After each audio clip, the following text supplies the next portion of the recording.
All right, so Golden State takes a 3-2 lead in the finals over Boston. Yeah, we're at that point. Of course, the series isn't over yet. Boston still has a chance to win another one going back to Boston. Of course. Andrew Wiggins was amazing. No Warrior starter hit a three. I know everybody is. Really? Wiggins didn't Wiggins didn't hit one. Clay didn't hit one. Dre, because of course everybody's going crazy. Oh, Steph went over 9 behind 3-point line. He's not the Finals MVP. Blah blah blah. It's like no one hit. Everybody had a bad shooting night. But I'm John W. For sure. It's the Hoopers afternoon session. Say Warriors go up 3-2. They got good games from everybody else. Steph played to his standards of these finals. Not necessarily a mediocre game, but he didn't give you the fireworks like he had given you. But his team helped him out, which is all I think a lot of people was asking. Clay just keep playing consistently good. Andrew Wiggins, who's been great the whole time, rebounding, had a big scoring night. I don't know where I'm going to leave with this. I had a question, but I lost it. But just looking at it now, Golden State being the veteran team, do you think they can close it out in Boston? They're definitely thinking close it out in Boston.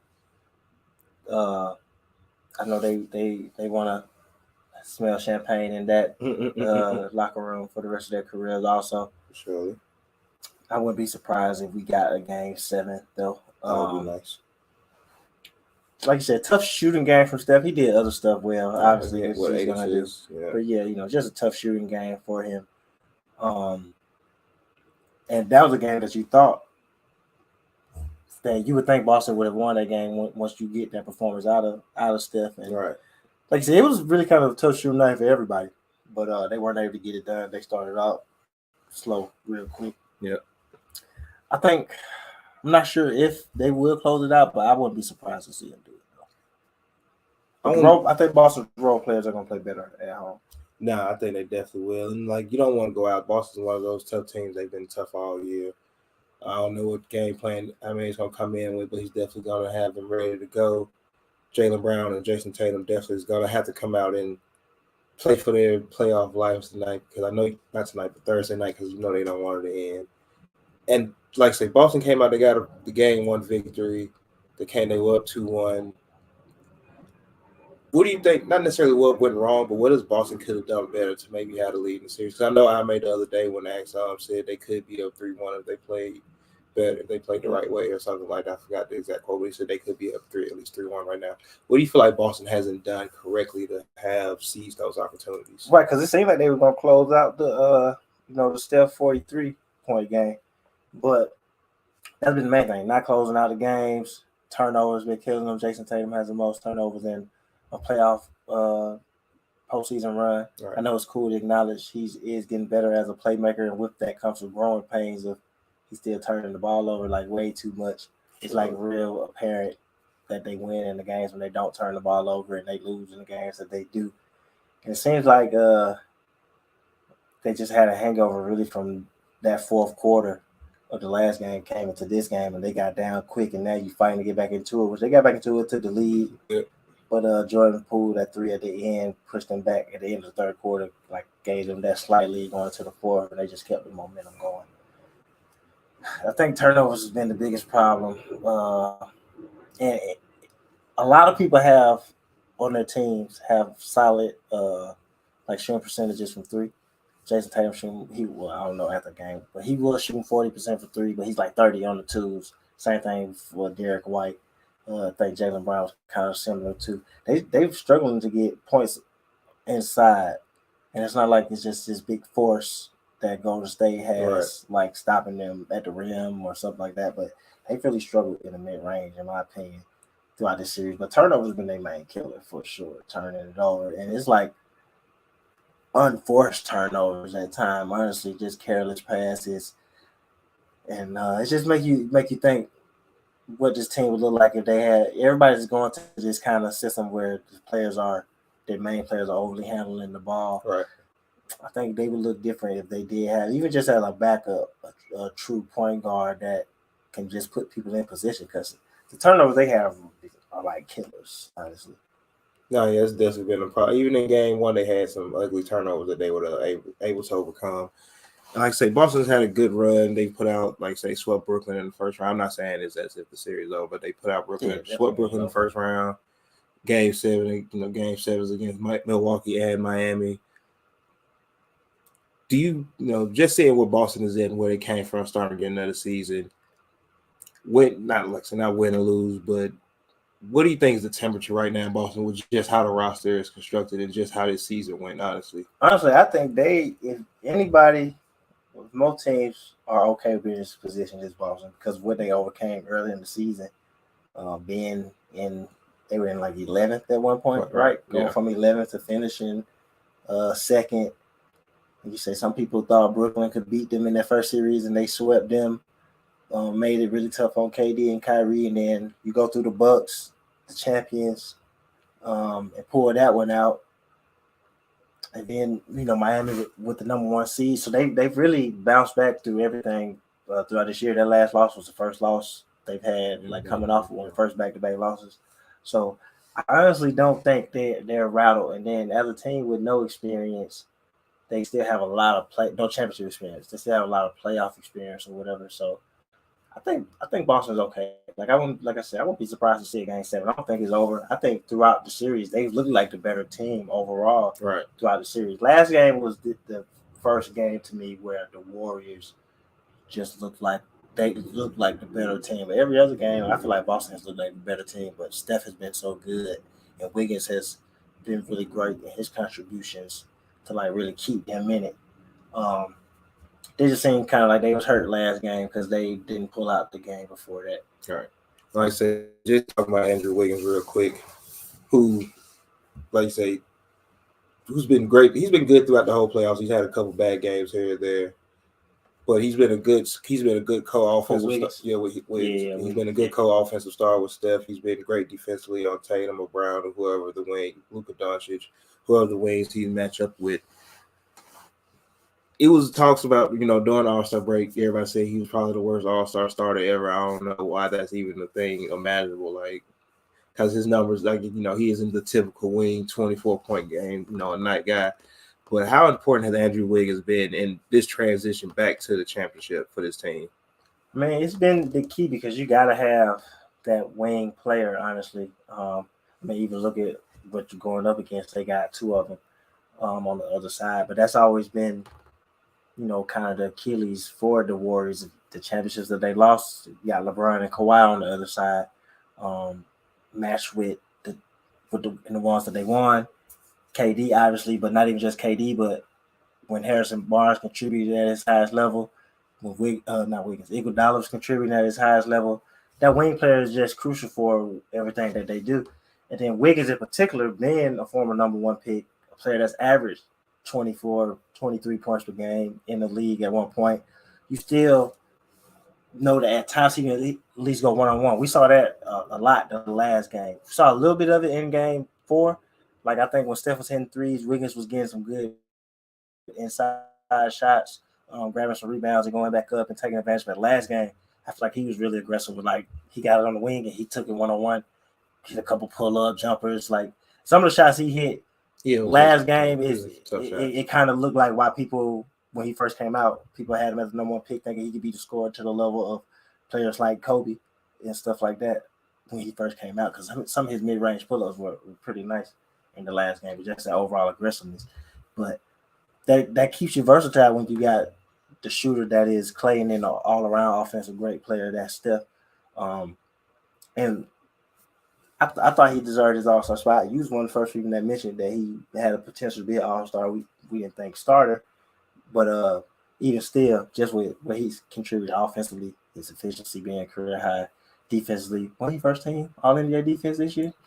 He was first or second team. He made All NBA defense. So Wiggins has been real crucial to them being back in this point, because even when Steph is off, even though we may not see it often, especially like we saw last game, he can carry an offense for a couple minutes. I mean, right. He averaged 23 points per game in the league to score. No, like I say, it was never necessarily the question of talent with Andrew Wiggins. A lot of times it was definitely the effort and would he be really willing to give that effort to go to that next level. That's what it always was. Remember when Minnesota's owner, whoever it was at the time, Sat him down. They was like they wanted to know how bad he really wanted to get better before they gave him his max People deal, thought that was the etc. craziest thing ever. Right, because that's the only thing people always question about him is do he got that next gear or whatever. But I think he's fit into the perfect role here. He's playing with a top 5 player in the NBA. He's not relied upon to carry the team, but he can have nights where he can carry the night or whatever. No, surely.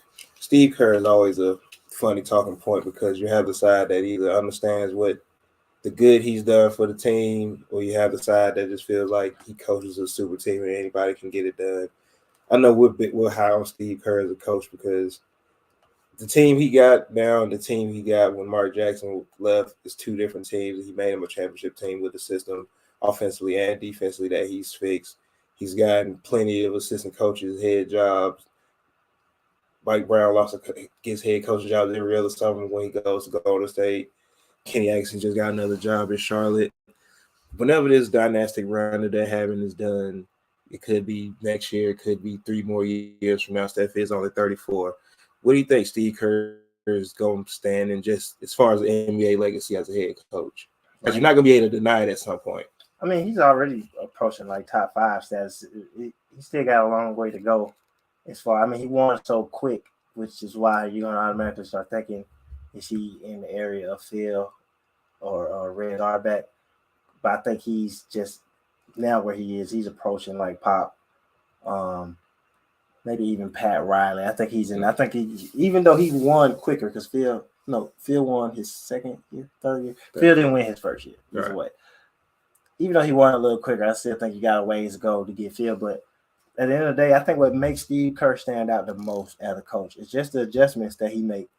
He switched to that starting lineup with Otto Porter.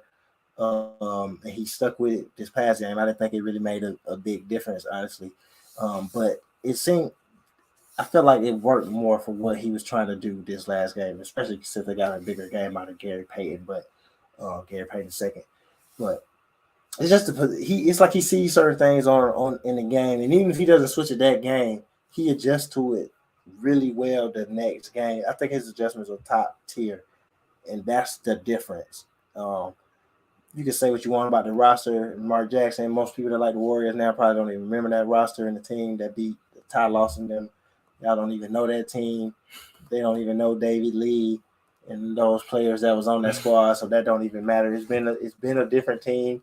This isn't even the same team from when he first took over the Warriors. I mean, with all the different changes of when they really were able to play with a center, play deeper rotations.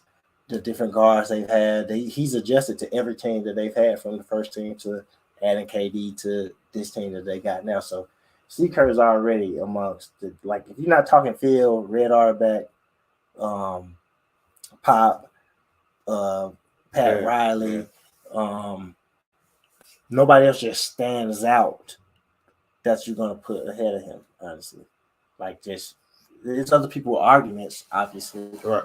A few other people arguments, but no one just stands out as far as that's gonna keep Steve Kerr out there GOAT conversation. No, sure. Or the Mount Rushmore conversation, because Phil and Red are up there by themselves, honestly. I don't think nobody really on their level, honestly. Not even Pat or Pop? Nah. Just alone. That's fair. When coaching, I'm judging by championships. That's fair. No, that's absolutely. They not up there. I give Pat gets a little bit more because I mean, when you look at what Pat built with the Knicks when he was there and what he gave them, and then fully building it with Miami and turning them into a champion, I think that's what gets him another level. Obviously, he crafted a lot to happen with Showtime, but he isn't. He's the one that maximized it, but he's not the one that fully created it or whatever. So, Pat, and for Steve Kerr's sake, if we get on somebody's taking somebody else's team, he technically. If you go back and watch Wintertime, it wasn't his team originally. It's kind of the same people. So if that's a knock on Steve Kerr, it might be a knock on Pat Riley too. So, but there's arguments for those people. All right. But Steve Kerr is in that conversation.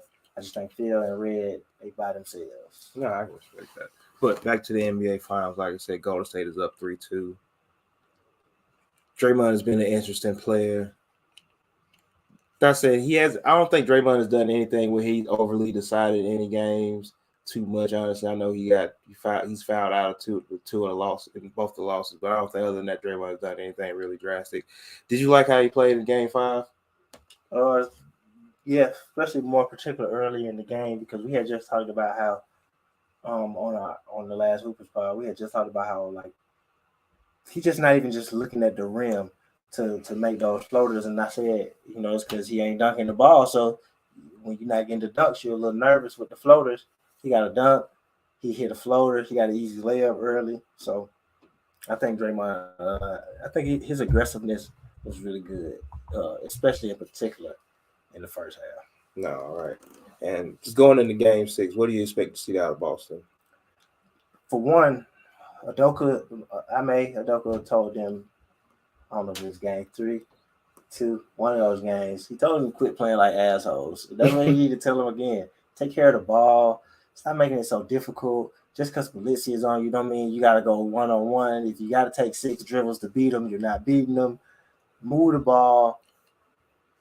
Boston plays well. They're going to need everyone to do what they do well. You're going to need, Jason Tatum and Jaylen Brown to be in the 25-point range. You're going to need Marcus Smart to look like the defensive player of the year, to get some steals, take some charges. It's always funny. Everybody got on the Jordan Poole flop when he flopped on him.